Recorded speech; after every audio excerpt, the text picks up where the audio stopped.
আগামীকাল 27শে এপ্রিল 2026-এর জন্য মার্কেট বিশ্লেষণ। প্রথমে দেখব ডিসিএক্স। আজ 17 পয়েন্ট প্লাস 982 কোটি টার্নওভার, এর মধ্যে ছিল 22 কোটি ব্লক মার্কেট ট্রানজ্যাকশন। আজকের ভিডিও যে মূল আলোচনা, যেহেতু মার্কেটের প্রচুর টার্নওভার রয়েছে, টার্নওভার মিনিং যে বায়ার, মার্কেটের প্রচুর বায়ার রয়েছে, তো এই ধরনের ভালো টার্নওভারের মার্কেটে যে ডিক্লারেশনগুলো আসছে ব্যাংকের, বিশেষ করে ব্যাংক ছাড়াও অন্যান্য ব্যাংক, ফিনান্স, ইন্স্যুরেন্স, অর্থাৎ যে ডিভিডেন্ডগুলো আসবে আফটার রেকর্ড ডেট ডিভিডেন্ডটা ফ্রি করে দিবে খুব দ্রুত।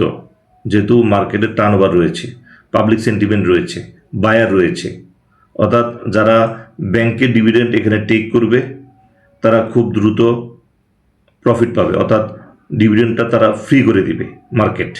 ইতিপূর্বের ভালো মার্কেট আমরা এইভাবে দেখেছি।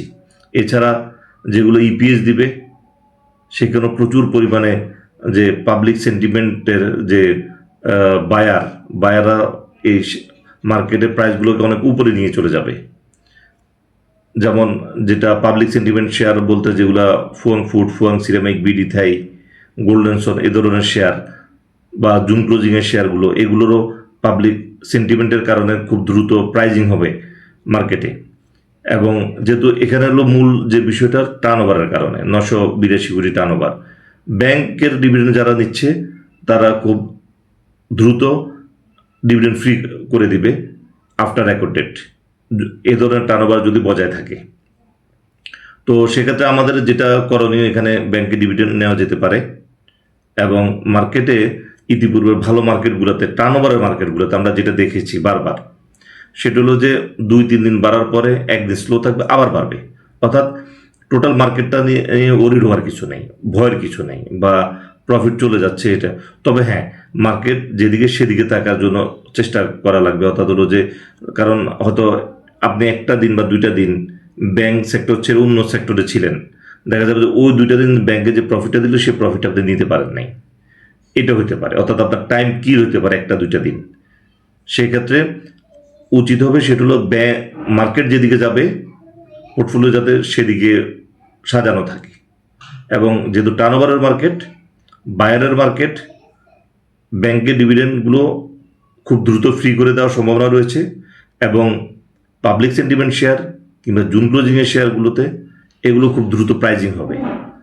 তো যার কারণে এখানে আমাদের যে করণীয় হলো যে এখন যে বুঝে শুনে মার্কেট এন্ট্রি দেওয়া এবং মার্কেটের সাথে থাকা, যাতে মার্কেটে হ্যাম্পার হয় এমন কোনো সেল প্রেশার মার্কেটে ক্রিয়েট না করা। অর্থাৎ হলো যেই সেল প্রেশার ক্রিয়েট করবে সেই মার্কেটে লুজার হবে, অর্থাৎ মার্কেটে সে পেছনে চলে আসবে, মার্কেট তার গতিতেই সামনের দিকে যাবে। তো সুতরাং প্রফিটের মার্কেট, গেইনার এবং লুজারের যে রেশিও খুব চমৎকার রেশিও, সব ওভারঅল সব কিছু মিলে টার্নওভার, ইন্ডেক্সের পজিশন অনেকে আজকে মনে করতে পারে যে আজকে ইন্ডেক্সের যে একটা পর্যায়ে একটু নেমে এসেছে, তার মানে কি মার্কেট হয়তো আগামীকাল হয়তো একটু স্লো থাকবে। মানে এটা চিন্তা আনাই যাবে না, যেটা হচ্ছে মার্কেট আগামীকাল একটু স্লো থাকবে। মার্কেট বরং আগামীকাল আরও বেশি ব্যাগে মার্কেট সামনের দিকে আগাবে, মার্কেট পেছনে আসবে না এখন, যেহেতু বায়ার রয়েছে মার্কেটে প্রচুর।